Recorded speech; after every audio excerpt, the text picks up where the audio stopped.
So I'm not 100% sure what I want to do with this podcast yet, but one thing I do know that I want to do is share some books about sex work. So I do have a book lined up for us to get into a little bit today, and I'm pretty confident that none of you will have read it before or probably even heard of it. And I say that because it's pretty obscure. It was published in 1977, and as far as I can find, it only exists in French.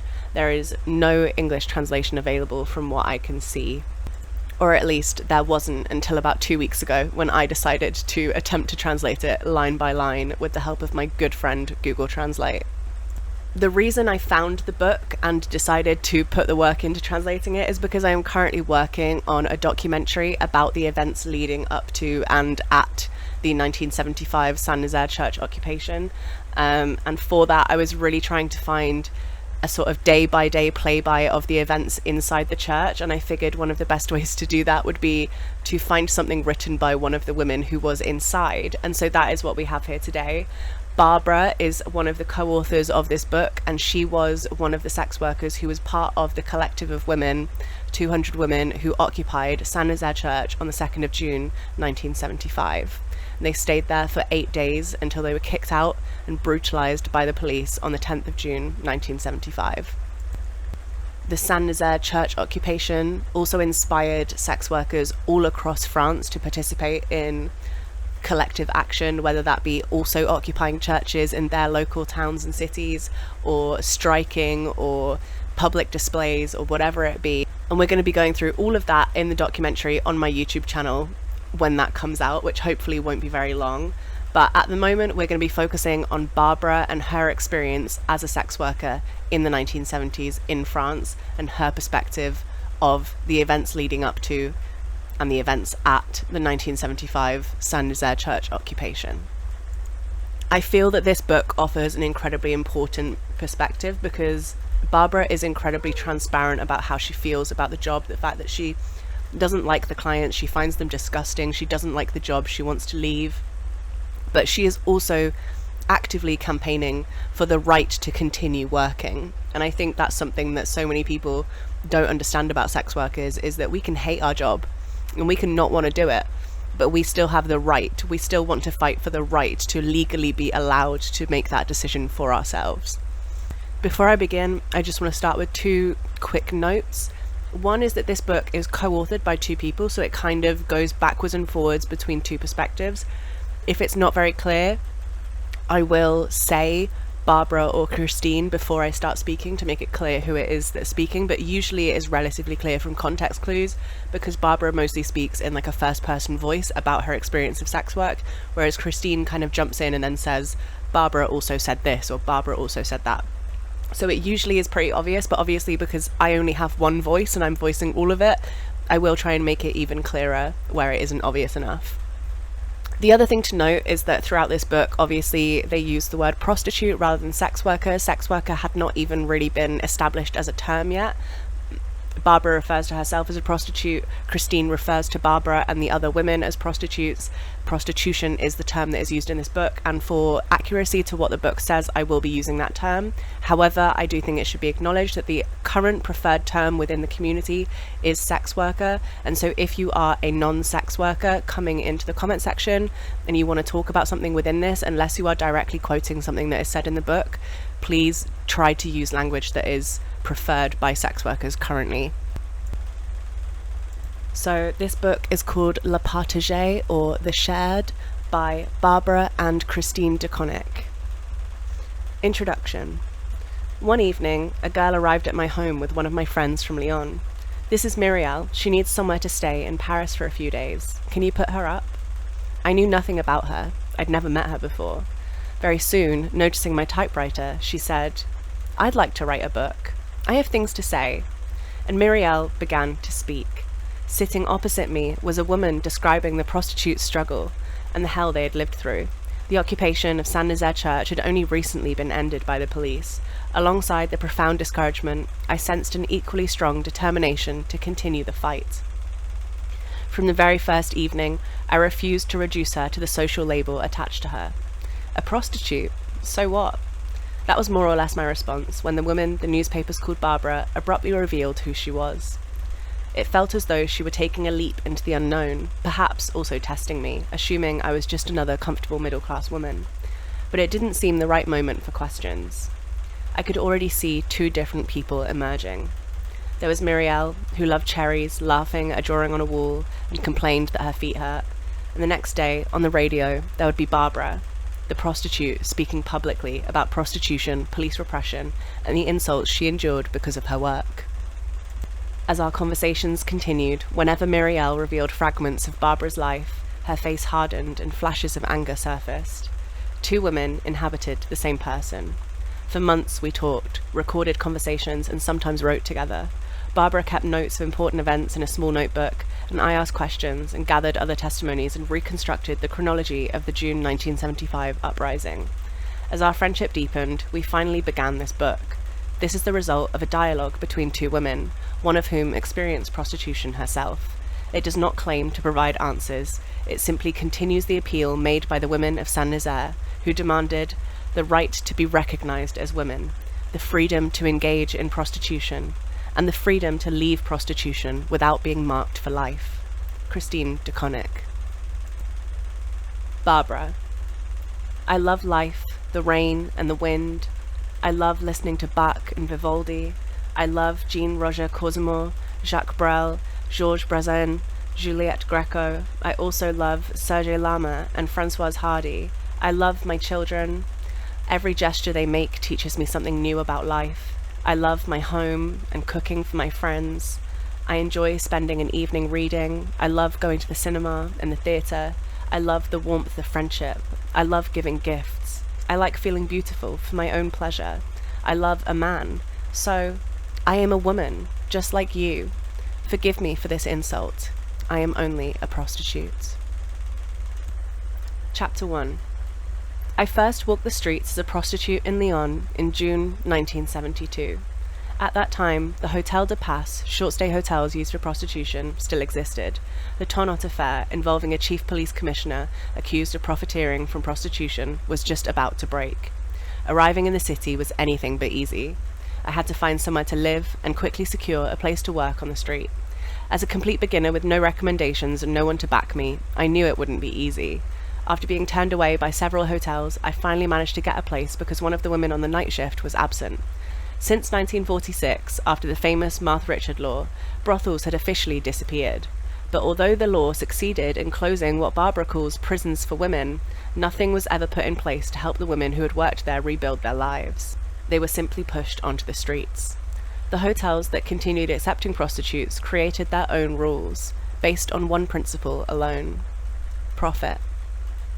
The hotel owners organized the work like a building site, dividing women into 3 8-hour shifts. There was no arriving late, no missing work. If you broke the rules, you received a warning, and naturally, a fine.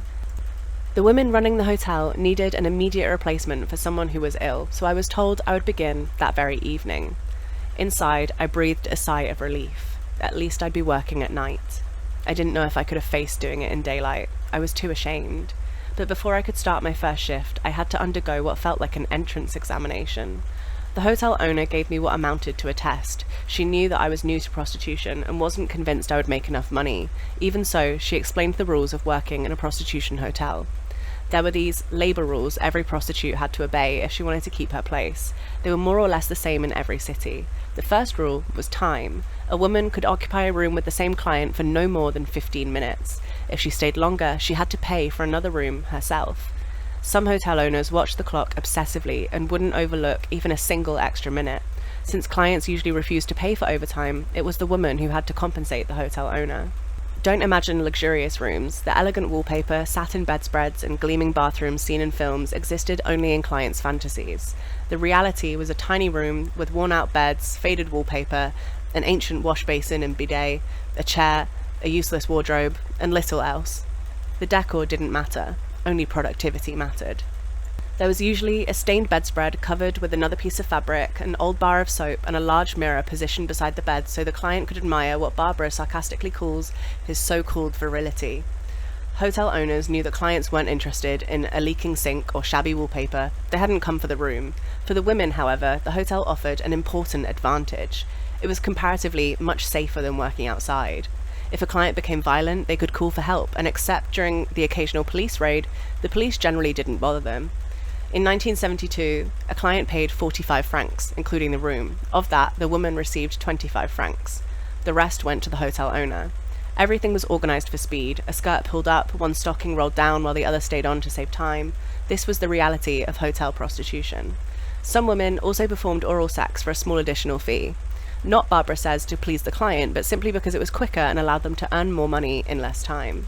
For another 50 francs, the client could pay for complete undressing. Even then, it rarely meant complete nudity. Usually it just meant removing a jumper. Sometimes women pretended to participate enthusiastically, purely as part of the performance. The client would leave convinced that he had achieved something remarkable, that he had made a prostitute orgasm. Barbara writes that deep down most of these men knew it was an illusion, but it allowed them to walk away believing their masculinity had been confirmed. Ironically, she says, that was often the moment they became unpleasant. After treating her warmly moments before, the client would suddenly say, "You go downstairs first, I don't want anyone to see us together." Now he was ashamed of the very woman he had sought out. He paid, the transaction was over. Barbara explains that she never agreed to perform oral sex or pretend to enjoy the encounters. Her usual feelings during sex with clients were a mixture of indifference, disgust, and contempt for the men who paid women to simply spread their legs. The room fee included, supposedly, for hygiene, a towel. Calling it a towel was generous. It was usually just a tiny, threadbare piece of cloth, worn almost beyond use. Most women brought their own towel and disinfectant soap. In prostitution, she says, women lived with a constant fear of disease. Illness meant more than poor health. It meant being unable to work, and therefore having no income. Fortunately, hospitals operated free venereal disease clinics several times a week, and the women attended them regularly. Some hotels even required workers to produce a medical certificate every week proving that they had been examined. After the prostitution hotels in Lyon were closed, the women themselves continued enforcing these health rules on the street. A woman with an untreated infection could unknowingly pass it to several colleagues in a single evening, because many clients visited multiple women one after the other. For that reason, anyone who became ill was not allowed back onto the street until she had a doctor's certificate confirming that she had recovered. Barbara says this is why she becomes furious when people accuse prostitutes of being the main source of sexually transmitted infections. She argues that if so-called respectable women were as careful about regular health checks as prostitutes, sexually transmitted diseases would probably decline instead of spreading.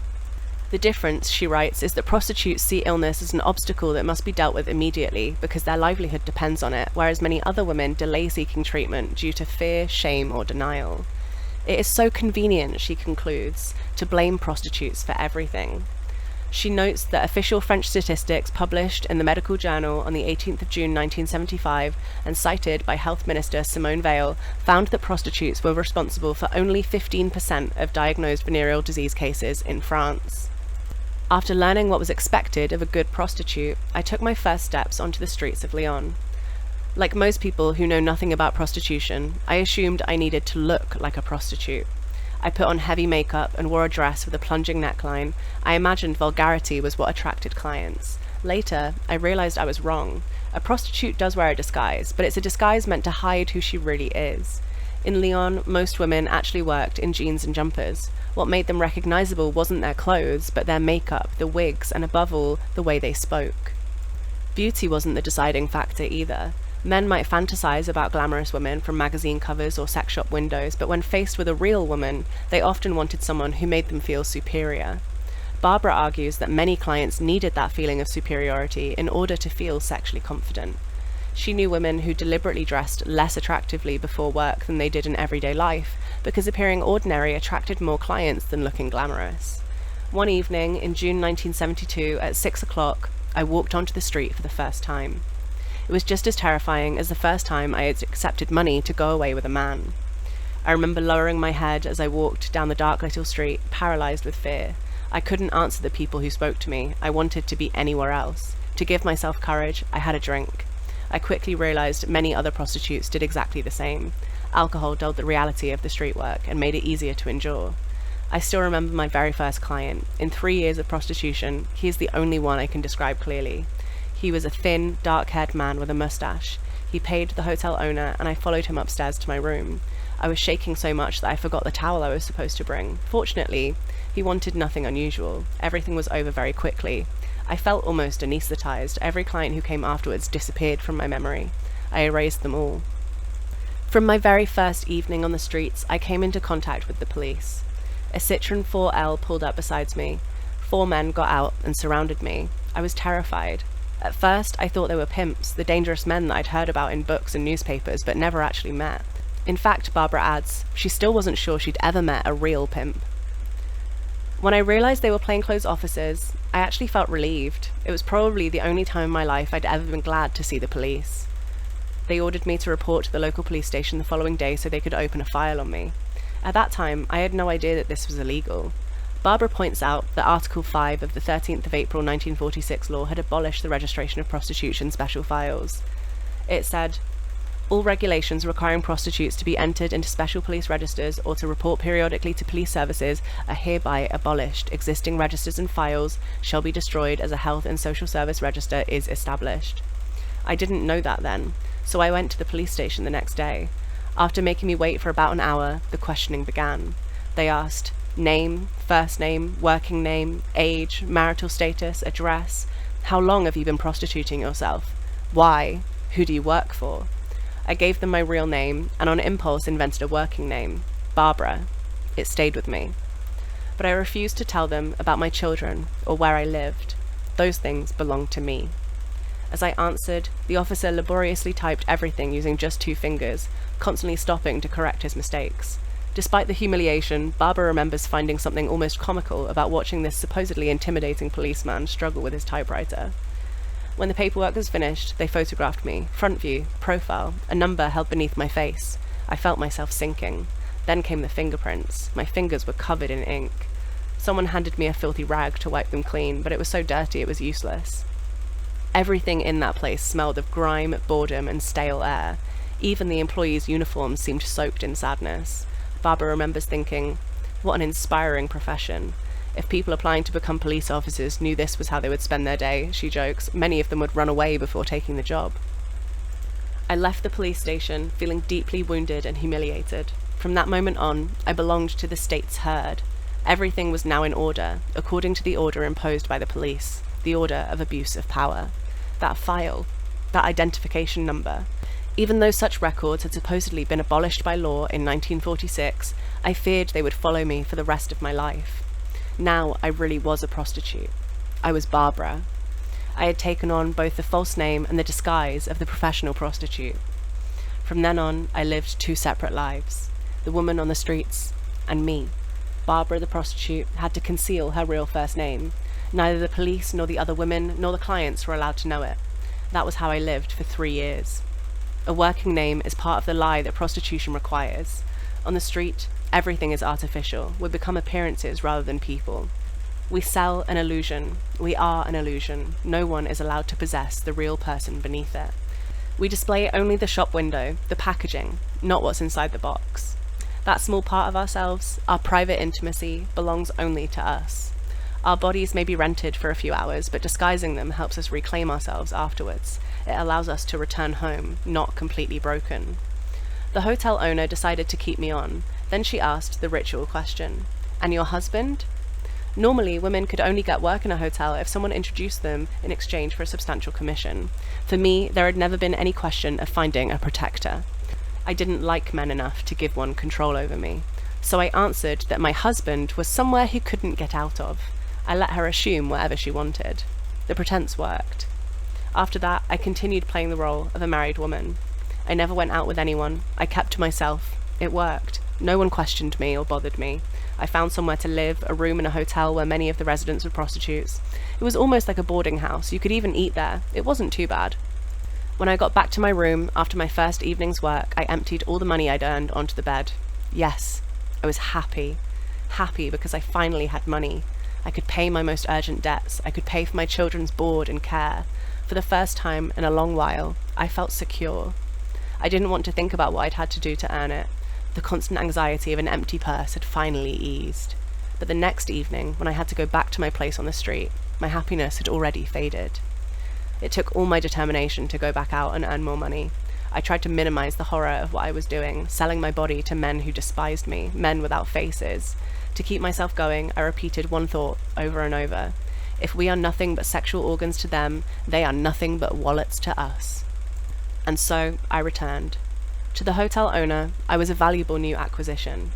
Whenever a new woman arrived in town, clients quickly heard about it. Word spread fast. For about a month, the novelty guaranteed plenty of work.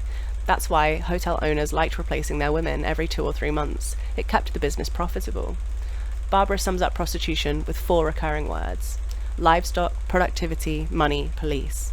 And yet, she says, people claim women do this because they enjoy it. Who enjoys being treated like cattle? Who enjoys factory line work? Who enjoys being ashamed of who they are? Who enjoys having people spit at them? Who enjoys being alone? Because, above all else, prostitution is lonely. Of course there were other women. Like me, they protected their anonymity. For someone new, they could be helpful, but they were also strict enforcers of the rules. If the hotel owners had their regulation, the women had theirs too. In Lyon, those rules were extremely clear. Women settled their own disputes, they defended their own territory, and they enforced agreed prices. Anyone who cheated, what they called a bordel, roughly someone who undercut or broke the code, could expect a beating, to be driven out of the neighborhood or even expelled from the entire city. A newcomer had to learn the rules quickly if she wanted to survive. The first rule was simple: never let a client kiss you on the mouth. A kiss on the cheek when saying goodbye was acceptable, but nothing more. The standard service was equally fixed: lie on the bed, spread your legs, don't move. Anything beyond that cost extra, and every extra price had been collectively agreed by the women themselves. By 1975, a standard session cost 100 francs, sometimes 80, but never less. Charging below the minimum would bring trouble. The other women would make sure of it. Everything had a fixed price. Removing your jumper, 150 francs, lifting up a leg, 20 francs. Each additional request increased the price. One thing, however, was simply never done. Anal sex was prohibited. Barbara remarks that many clients fantasized about it because they wouldn't dare ask their wives. To her, this revealed how men divided women into categories. Ordinary sex belonged with the respectable wife. Anything considered dirty belonged with the prostitute. That, she argues, is why prostitutes were hidden away and made to work at night, while respectable people slept. A newcomer couldn't secretly ignore these rules. After a client left, the other women would often question him to see whether the new arrival was behaving properly. Clients always boasted, they exaggerated, but the women were experienced enough to separate fantasy from truth. Sooner or later, they always discovered what really happened. Anyone who undercut prices or ignored the agreed rules risked punishment. If rumors spread that someone was charging less than everyone else, they would send trusted clients or a friend pretending to be a client to check. If the rumor proved true, punishment followed quickly.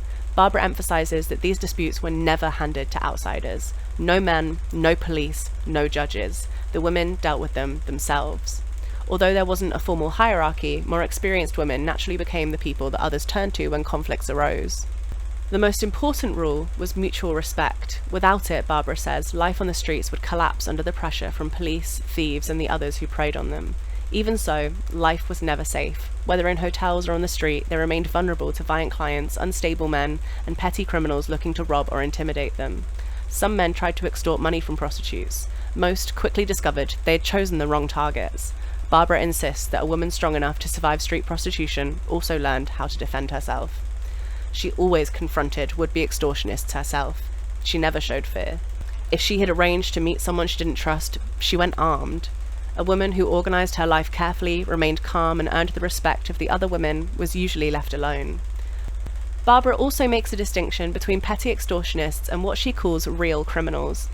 In her view, experienced professional criminals generally regarded robbing prostitutes as beneath them.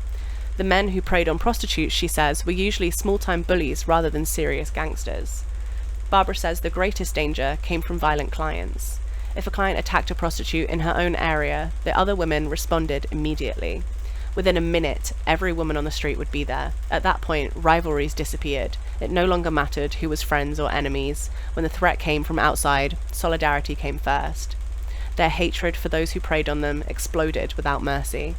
Barbara says an attacker could find himself beaten bloody before he even realized what had happened.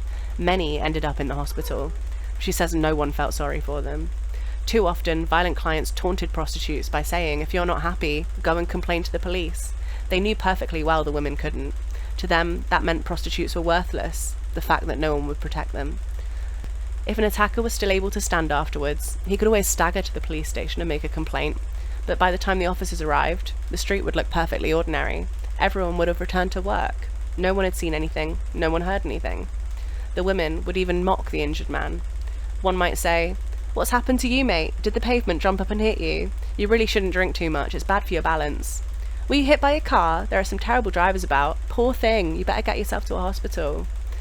The police weren't fooled, but they usually didn't push the matter because they knew no one would talk. If the injured man pointed to one particular woman, she would quietly allow herself to be arrested, even if she hadn't taken part. She would never identify another prostitute. Likewise, a woman would never report a client who had threatened or attacked her.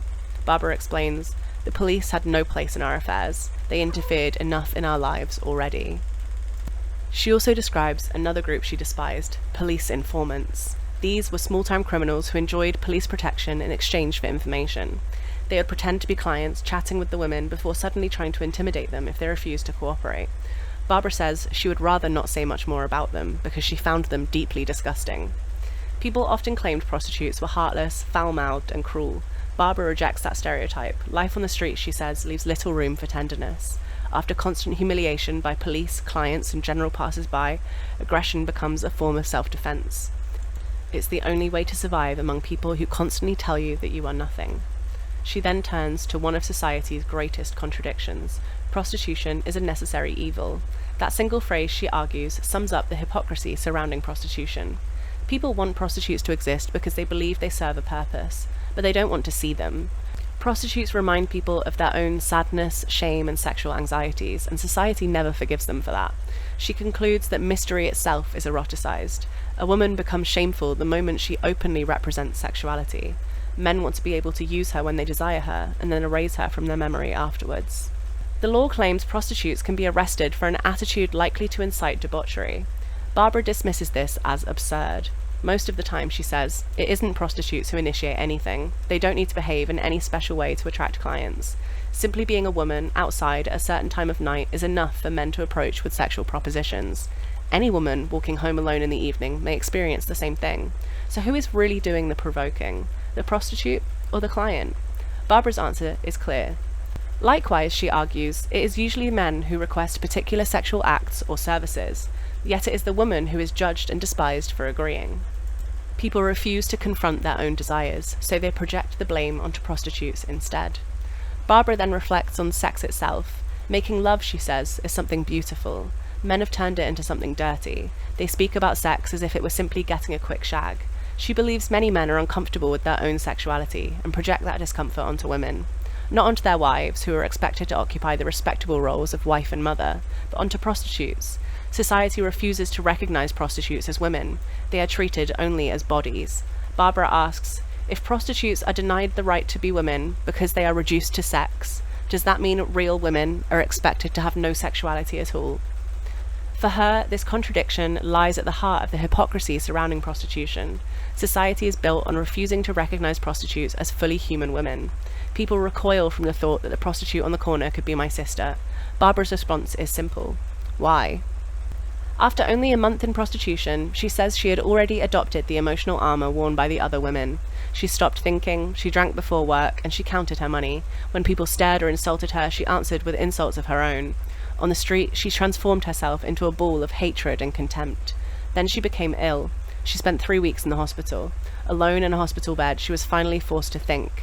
Away from the street, she fully confronted the horror of what her work had become. She had escaped debt, but at what cost? Apart from the money, she had nothing, no one. Even in hospital, she felt people watching and judging her. She believed there was always someone who knew she was a prostitute and would make sure she felt it. By then, she already wanted to leave prostitution, but she felt trapped. She had been registered by the police. She had no friends, no confidence. She found it harder than ever to face other people and their questions. She began calling herself what society called her. I was a whore. She could see no way out. She had fallen in. She believed that she would remain there forever. Barbara. While I was lying in hospital, the Tonner affair finally exploded. A journalist had dared to publish what everyone in Lyon already knew. Some hotel owners were paying the police for protection. From my hospital bed, I followed the scandal with only half an ear. To me, it seemed completely ordinary. I didn't care. Police officers extorting money from hotel owners was nothing new. It had always happened, and I assumed it always would. At the time, I didn't think the affair had anything to do with me. I was wrong. When I left the hospital, I discovered my hotel had been closed.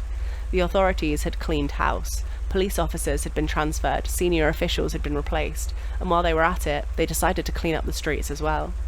The new head of the Vice Squad launched a crackdown on prostitution. The hotels where women had been working disappeared, 52 of them to be precise. As a result, many prostitutes who had previously worked indoors were forced onto the streets, dramatically increasing competition and exposing more women to violence and police harassment. For Barbara, this was the beginning of a new phase. The closure of the hotels didn't end prostitution. It simply made the women more visible, more vulnerable, easier for police to target. She would later come to see this repression as one of the direct causes of the 1975 Saint Nizier Occupation, when Lyon's prostitutes organised collectively to resist the escalating police campaign against them. Chapter 2. With our workplaces gone, we were forced onto the streets. The next challenge was finding somewhere to live. But letting agencies had received lists from the police identifying us as known prostitutes. They were instructed not to rent us flats under the threat of being accused of pimping. The summer of 1972 marked the beginning of a nightmare. Every police service in Lyon had the authority to stop and fine any woman known to be a prostitute whenever she went outside. We were stopped every time we showed our faces. Some women received fines simply for crossing the street in broad daylight. Others were taken to the police station while carrying nothing more than their shopping bags. No place was safe. One evening, I was dragged out of the queue for the cinema. Another time, officers came into a restaurant while I was eating dinner. Had I somehow adopted an attitude likely to incite debauchery? Of course not. The restaurant owner even defended me, and I was released. The purpose wasn't to fight pimping. It was intimidation, to make our lives impossible. Even officers who weren't part of the Vice Squad behaved like bounty hunters. We spent countless nights in police cells, 30 women crammed into a single glass holding room, packed together like sardines. Fresh air only came through a tiny window if the officer on duty happened to be in a good mood. Cigarette smoke burned our eyes. We took turns sitting on 2 tiny benches. No food, no drinks. An absolute silence whenever the commissioner appeared. He insulted us constantly. The language used by some of the officers was appalling. Those whores should all die. They're nothing but a nuisance. Another said, because of them, we look like fools. Barbara recalls hearing the commissioner of Villeurbanne declare that all prostitutes should be shot, and that the children of prostitutes should be put down at birth. Another officer reportedly said that if he had the power, he would send every prostitute to a concentration camp as the only way to clean the city of what he called human trash. Not every commissioner was so vicious. Some nights passed relatively quietly, but we always emerged exhausted, broken, and disgusted. Barbara asks, what right did they have to imprison us? What right did they have to dress us up as criminals? What right did they have to fine us? The answer, she argues, was simple. They interpreted a deliberately vague law in whatever way benefited them. Prostitution itself was not illegal in France. France described itself as an abolitionist country. Individuals were supposedly free to dispose of themselves, but pimping remained illegal as an offence against human dignity. Public morality was protected by the decree of November 1960. That allowed police to fine anyone whose behaviour in a public place amounted to an attitude likely to provoke debauchery. It also allowed imprisonment for 10 days to 1 month for anyone who publicly solicited another person through gestures, words, writing, or other means. In practice, Lyon police interpreted that law to mean that any known prostitute merely standing in the street could be arrested. We lowered our heads and tried to avoid the net. Meanwhile, Barbara argues, the real corruption remained untouched. Every child dreams of owning things, a bicycle, a car, a house. Everything can be bought and sold. Commissioner Tonner accepted one bribe. His successor took revenge not on corruption itself, but on prostitutes, by accusing them of incitement to debauchery. It was much easier than addressing the real problem. For a while, I tried working in clients' cars, but it was far too dangerous. Inside a car, you're entirely at the mercy of the man. If he was violent, drunk, or unstable, no one could help you. If he hit you or abused you, there was no one to intervene. These accidents became more and more frequent, and the women grew increasingly afraid. I decided to leave Lyon. I tried my luck in Marseille. It was a large city where I hoped to disappear into the crowd. Unlike Lyon, the police repression there had not yet reached the same intensity, but I quickly discovered I wasn't suited to the Mediterranean style of street work. There, a prostitute has to advertise herself. Simply standing on the pavement wasn't enough. She had to call out to men, flatter them, tempt them with promises. I couldn't do it. I only managed to work at night because I was so ashamed. I simply couldn't approach men in the street and promise them fantasies. I earned almost nothing. It became obvious that Marseille wasn't the city for me. What was the point of escaping the police if it meant starving? So I packed up again. This time, I chose Paris. A woman arriving in Paris for the first time was almost always expected to begin in the northern districts, La Chapelle or Barbes. These were the only places where newcomers could work without being interrogated about their past. They were also the only districts where prostitutes generally didn't have problems with the police. Barbara calls Barbes the conscience of France. The district depended on large numbers of immigrant workers, many of whom were separated from their families and living alone. Society wanted their labour but ignored their loneliness, so it tolerated prostitution there. Barbes became prostitution at its cheapest. The women working there were often just as poor and abandoned as their clients. On Saturday afternoon, long queues of men formed outside the cheap bars and hotels, like people waiting for the cinema. The prostitutes themselves were nowhere to be seen. They waited inside. Everything operated like a military brothel. Next, the men's queue moved forwards, the women's queue moved forwards. Nobody chose anyone. The women called this system the slaughterhouse. They stayed barely dressed so they could work faster. They queued in a corridor leading to the cafe. Before starting work, they even had to buy a compulsory drink for 10 francs. The room cost 30 francs, half of which went to paying for the room itself. The client went upstairs. Everything was over in about 5 minutes. The women washed quickly, and the next client came in. There was no place for anyone physically or emotionally fragile. Officially, the Barbes Hotel should have fallen under the same anti-pimping laws introduced in 1960, yet they continued operating openly. Everyone knew about them. Barbara says they survived under the protection of certain police officers. Some people claimed hotels protected women from rape and assault. She rejected that completely. A man willing to pay for sex out of the fear that he might otherwise commit rape, she argues, was still a dangerous man. Nothing guaranteed he wouldn't rape another woman later. The hotels were not a safety measure, they were a political one. Society shut lonely, poorly paid men inside what she compares to cages, treated them as lesser beings, and then offered them prostitutes as entertainment. Like the Roman policy of bread and circuses, she writes, the women became the spectacle. They absorbed the men's frustrations so that respectable women would not have to. Authorities understood where loneliness could lead. Instead of solving it, they simply said, prostitutes, to your posts. Unlike Lyon, however, the Barbes prostitutes generally escaped the constant police harassment. Because they worked inside rather than standing in the street, they were rarely accused of inciting debauchery. The clients sought them out, they weren't soliciting in public, and this legal distinction made all the difference.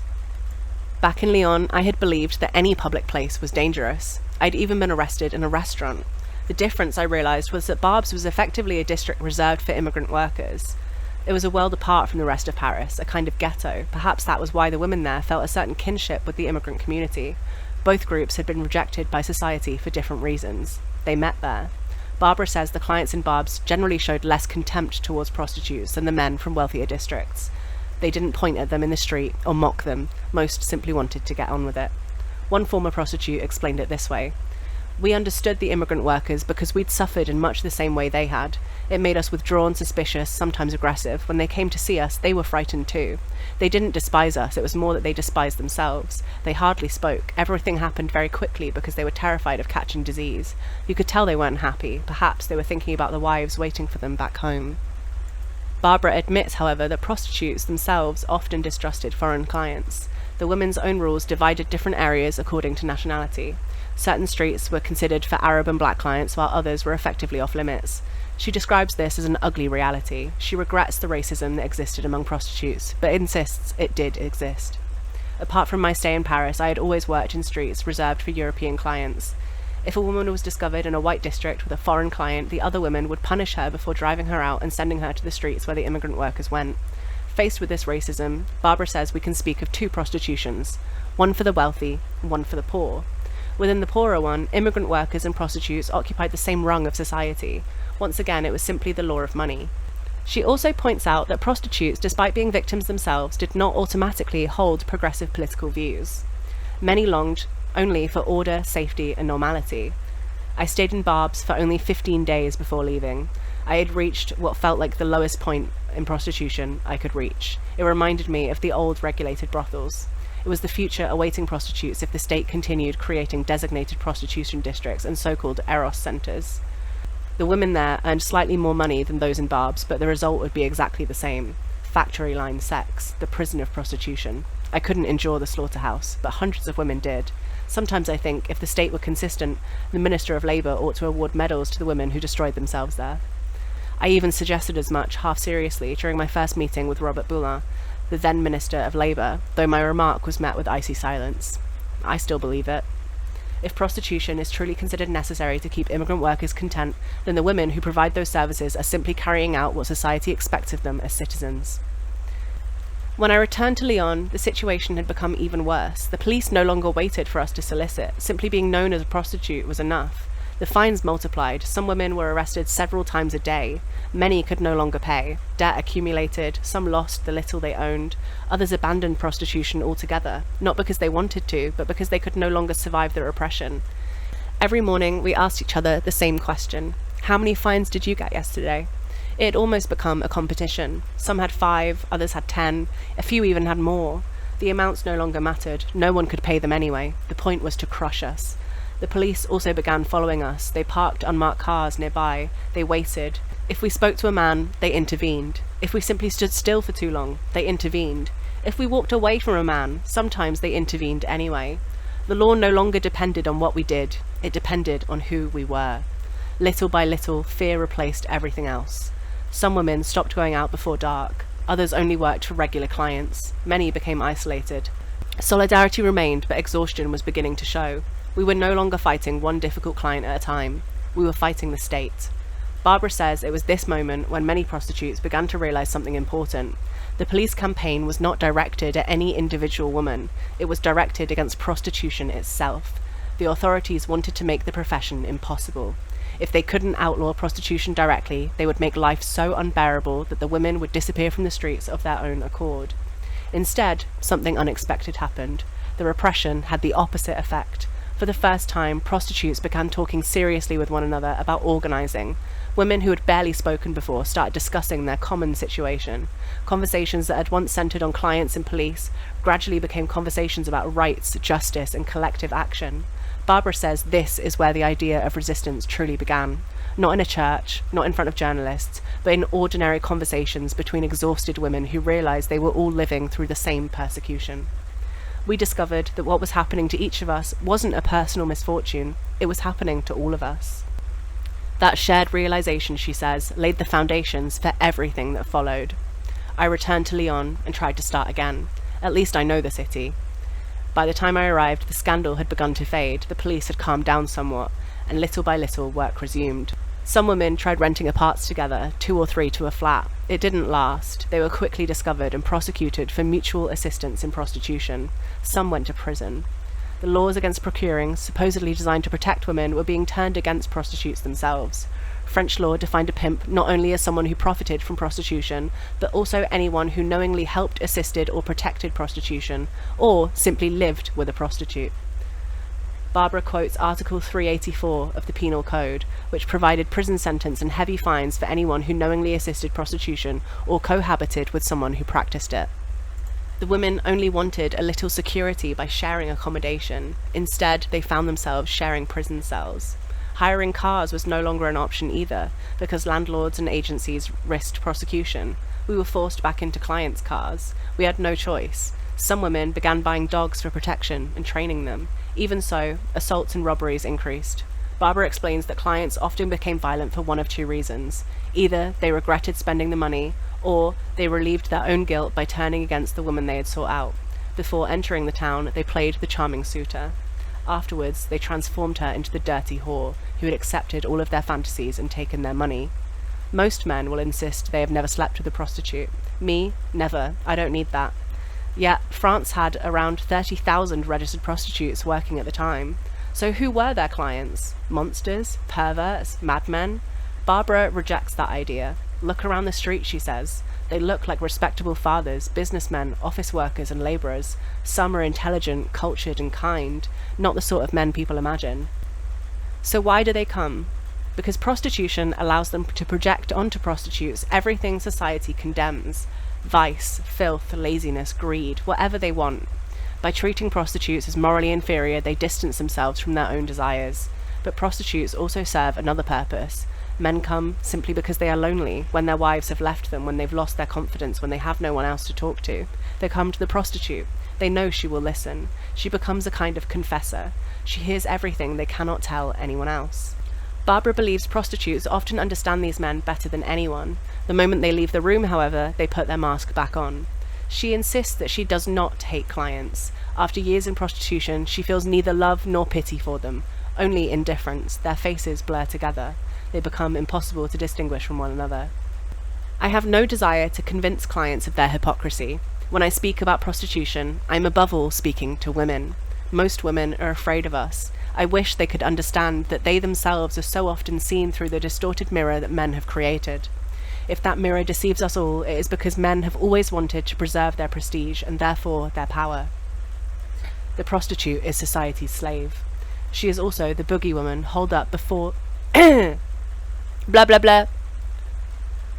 The prostitute is society's slave. She is also the boogie woman held up before respectable women to keep them obedient. By degrading the prostitute who openly embodies female sexuality, men make other women fear being treated the same way. In the past, a wife was literally purchased to enrich a family's wealth. That was called marriage. Today, the deception is hidden behind the language of love. Yet women continue to be treated as objects. Advertising uses their bodies to sell almost anything. Girls are taught that beauty comes first. Their worth is judged by their appearance before anything else. Only afterwards do people ask what work can they do or how useful they are to others. Most women become housewives, cleaners, childminders, or secretaries. In exchange for their labour, men provide a home and financial support. As a reward, the husband claims sexual access to his wife. People call this marital duty. Sometimes they even call it femininity. Barbara argues this is simply another form of prostitution. She knows that our marriages based on genuine love and equality, and she hopes one day that will become the norm. But for now, she believes too many relationships still revolve around exchange. With prostitution, at least, the transaction is honest. No one pretends money isn't involved. Yet people condemn prostitutes for supposedly selling themselves. Barbara asks how many respectable women have also been offered money for sex, and how many young Yet people condemn prostitutes for supposedly selling themselves. Barbara asks how many respectable women have also been offered money for sex, and how many young women arrive in prostitution entirely of their own choosing. She imagines a 16 or 17-year-old girl with no money, dreaming of buying clothes or simply fitting in. One day, a man offers her 500 francs. The first time she refuses. Then eventually she thinks, why not? I'm not hurting anyone. Who placed that girl on the path to prostitution? Society leaves men alone. It almost always arrests prostitutes, not clients. Whistling at a woman in the street, following her, offering her money, those are treated as perfectly normal. Barbara recalls a government advisor telling her in October 1975 that this was simply life in a patriarchal society. She agrees there is a difference between respectfully paying someone a compliment and subjecting women to abuse. What she cannot accept is the vulgarity and insults directed at prostitutes. A woman, she says, ought to have the right to bring a complaint for verbal abuse just like anyone else. In Lyon, if a client beat a prostitute, the police stood by and watched. Barbara recalls one woman whose nose was broken by a client in front of a public building. The police officer on duty did nothing except tell her to control her dog. Had the dog attacked the client instead, she says, the prostitute would have been arrested for assault. If someone beats an animal, people are outraged, but if the victim is a prostitute, many laugh or think she deserved it. People are afraid to intervene. They imagine street prostitution is ruled entirely by gangsters and revenge. Barbara asks ordinary passers-by, why not step onto our side of the street for once? For centuries, respectable people have walked past prostitutes. Sometimes they stare, sometimes they insult us, sometimes they buy us. Why are they so surprised that one day we finally lost our patience? Reflecting on the women's uprising in Lyon, Barbara wonders whether the police themselves unintentionally created the revolt through years of relentless persecution. She hopes it wasn't deliberate, but she can't help asking the question. That is Introduction, Chapter 1, Chapter 2. Please let me know if you would like Chapter 3, Chapter 4, Chapter 5. And thank you so much for listening.